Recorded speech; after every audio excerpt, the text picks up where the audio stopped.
They were bigger than the Beatles. In fact, in 1967, believe this, in 1967 they sold more records than the Beatles and the Rolling Stones combined. It was called Monkey Mania. And today, after sales of more than 100 million records in 20 years, Monkey Mania is alive and well and just a little bit older, I guess. Please welcome two of the Prefab Four, Davy Jones and Peter Tork.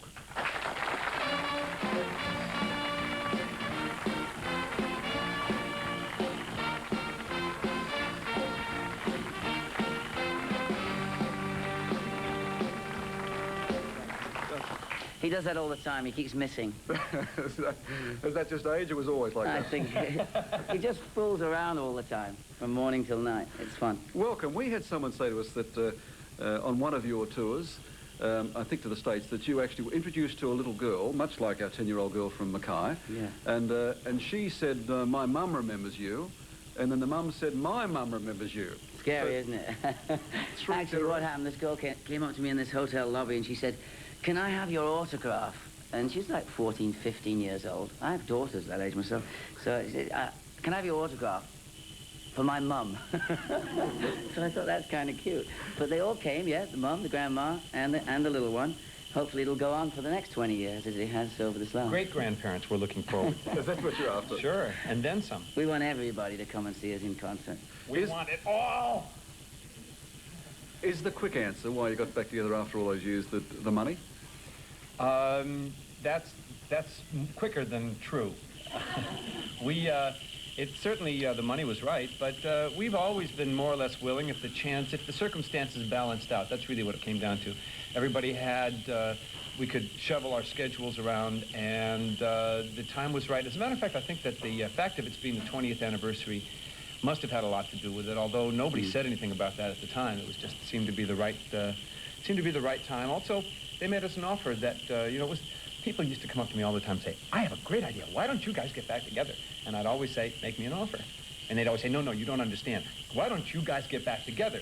I'd say, make me an offer. And they'd say, boy, is this man stupid? But somebody made us an offer. Right. So there was actually three of us on the road most of the time, Mickey Dolenz, Peter and myself. Mike Nesmith joined us in Los Angeles at the Greek Theatre, and we enjoyed... oh, look, that's us. Yeah, his company there. Mickey. We have the kind of show... This is the American tour, which is very, very successful, wasn't it? Yeah, it was. We have the kind of show, we try to put what we did on the TV on stage as well as playing the music. We do talk, we do comedy, slapstick, obviously some shtick, you know, so that people can see... We were never really what you call a rock and roll band, but we do go out and do concerts, and we all sort of play our own instruments and things like that. Actually, the truth must be told. We don't play our own instruments. I play Mike's guitar. Davy plays Mickey's tambourine. Mickey plays my drums. Tambourine's a very hard instrument to play, actually. I still can't play it properly. It's actually hard on the heel of your hand is what it is. Anyway, we had bone transplants in there. So it wasn't brain surgery. It was something that we really enjoyed doing, and when we were asked to get back together, obviously it would have been a wonderful thing if Mike had come along, but he did come, and he's shown great interest in working with us this year. We're going to make a movie, hopefully, something like A Mad, Mad World or Ghostbusters, something in between there, something that you can safely have your children watch and that people are not offended by. We're a bit squeaky clean most of the time, but there's somebody got to fill that gap and perform to those kind of family audiences. And, you know, there are kids that do go to bed over a story these days, you know. They do not go to bed over ZZ Top or Led Zeppelin or whatever, although we do like those bands. Yeah, it's just that we are in a different bag altogether. You've got to say that. They're in town, they're in Australia at the moment, they may chase you. Really? They're scary looking too, aren't they, my goodness? Peter, you just mentioned a moment ago that the fact that early on you didn't play musical instruments, that you were an act more than a rock and roll group. You don't mind that. I mean, did you face it up to that at the time, or is that in recent times? I was real disturbed about it at one point. I was very upset at being called phony and not a true group. But I've since come to realize that that's not what the story is about. You know, nobody cares that certain other musical acts don't play their own instruments, or whether they do or not. The point is that's not what we're up to. We do play and we do sing. But what we do more than music is the good times, I think. Yes, the bad image, I guess, is that plastic image, that you were prefab, that you were packaged, that you were somehow manipulated into success. I believe that's what you call good management. And you need, with a career, you need to be able to have somebody there that tells you certain things, you know, sort of like this show wasn't right because you did this and did that. And we had Screen Gems, Columbia Pictures. We had a fabulous publishing department with songs from Carole King, Neil Diamond, Harry Nilsson, Neil Sedaka. We had a very professional outfit surrounding what the Monkees was finally when it hit the public. And if that's what you call manufactured and tinsel, and underneath the tinsel and fabric is real tinsel and fabric. So what you must do is really evaluate all these different things that you are to yourself. I mean, my background was the theater. I'd been on Broadway. I'd nominated for a Tony Award. Way before the Monkees, I'd performed with Harry Seacombe in Pickwick. Peter's a folkie from Greenwich Village way before then. So you had done Coronation Street and Z1000. Yeah, you cannot explain it all to everybody. It was a fun time for us, and you can't keep saying, I'm sorry, that's not the truth. All right, without the details again, I take it that the Monkees made all four of you millionaires and someone multi-millionaires. That's correct, yes. And that was the long answer. Did you hear the short one? Well, give me the short one. There was the short one is. There was a time when you were on after the millions, each of you, you were on the seat of your pants. Well, actually, publicly, if you're not performing and you're not out there making bucks and you're not performing, then people think what you're doing. I mean, I have horses, I breed horses. I mean, I've never, ever been on the seat of my pants, except once when we were filming and you gave me I decked you, that's right. Which used to happen also. But obviously, careers that have lasted and gone on over the years and been really big careers, like Sinatra or Judy Garland or any of those people that go on, all careers have always gone like that. And then all of a sudden, there's a period where people go like that, career-wise, you see? And then all of a sudden it goes like that. And those people that go like that, as we did last year in America, and hopefully our second visit here as Davy Jones and Peter Tork, our career will now settle and be something that we have always been proud of and something that we're going to follow through with. You know, I hope to be coming back to Australia over the years with Peter or with the Monkees to entertain, you know, year after year. You know, a lot of people do it. But as far as I wouldn't want to discuss with Australia my financial investments or anything like that. But career-wise, maybe. We read time and time again that after you guys were such a success with 100 million records and so on, that suddenly you'd blown the lot. Well, don't let the truth spoil the news. That's what the papers are all about, isn't it, really? I mean, we don't want to talk about... People with money don't talk about money.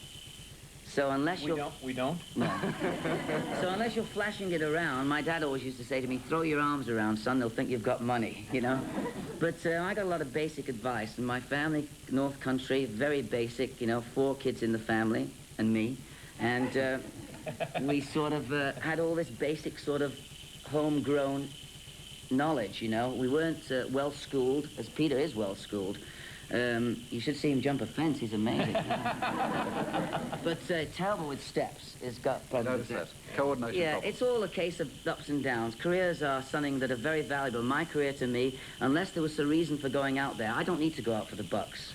I enjoy making money at what I do. And what I do most is, enjoy most is entertaining. Okay, but entertaining certainly. I mean, you guys, the cold, hard truth of the matter is that you're as old as I am.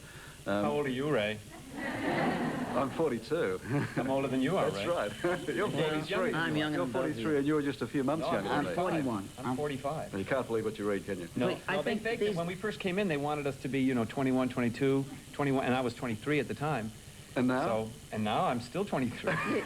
Let's face it, I mean, you look around at people like the Moody Blues and Jagger and Bowie and all these people, it seems that to have a successful rock and roll career that's going to last, you must be over 35 at this particular point, you know. I mean, they all seem to be older. You know, the audiences are going, the young kids, the 13, 14-year-olds went to see the Monkees in America, and they loved it. And I mean, I have an 18-year-old daughter. I have a 15-year-old, a 5-year-old daughter. So these kids are all obviously into different kinds of music, but at their college and at their schools, at their high schools, they were into the Monkees because of, for whatever reason, they enjoyed it. They don't look at me and say, wow, Davy Jones has got more lines on his face than Sydney Station, you know what I mean? But they don't look at that anymore, you know? They say, well, he does that, he entertains, you work hard, and I think your rewards are in accordance with your talent. Yeah, know? good fun. It was always... Sorry, Pete, you're I was about... just going to say, a lot of it has to do with the fact that when rock and roll was born, it wasn't possible for anybody over 30 to learn it or want to.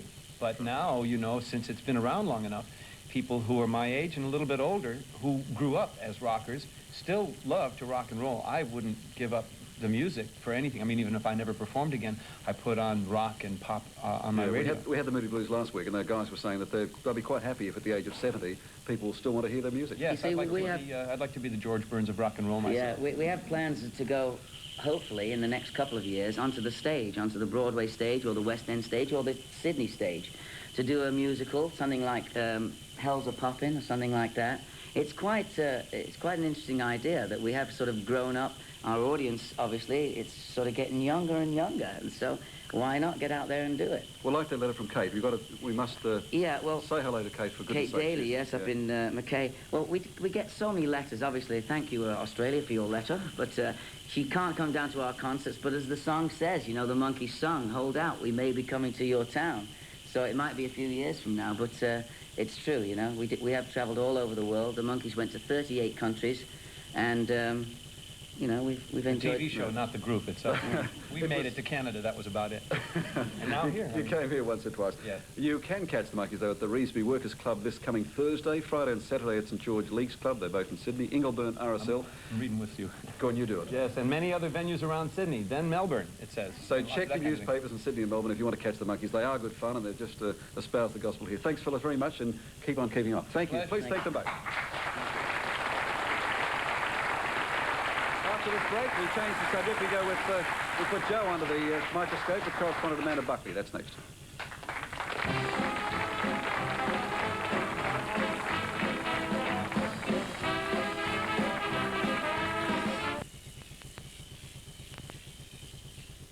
I wipe the sleep out of my eyes. My shaving razor's cold. Ooh, stinks.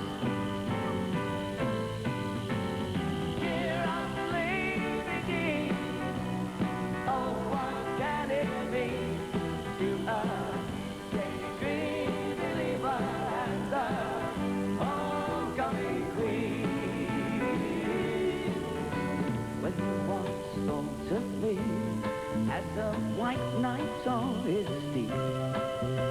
Well, now you know how happy I can be. And our good times start and end without our loved ones to bear. But how much, baby, do it really need?